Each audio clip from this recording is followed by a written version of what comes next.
Pada Selasa yang lalu, satu dunia dikejutkan oleh aktiviti yang berlaku di wilayah Pahalgam di Kashmir.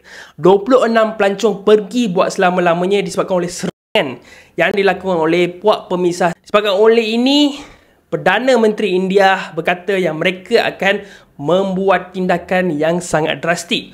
Walaupun Pakistan mengatakan bahawa mereka tidak ada kena-mengena dengan perkara ini, tetapi India tidak mempercayai kenyataan yang dinyatakan oleh Perdana Menteri Pakistan.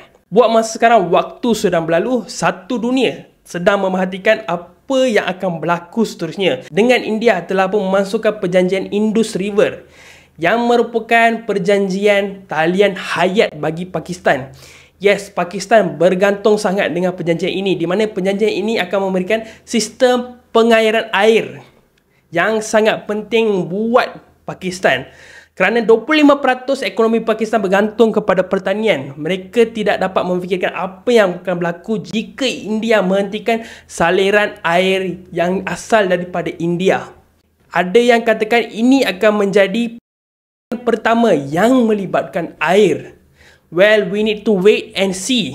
Jadi, ini saja informasi yang saya dapat berikan buat masa ini. Kalau korang inginkan video-video mengenai isu ini, jangan lupa follow saya Oktaman Fazil dan jumpa lagi dengan video yang seterusnya.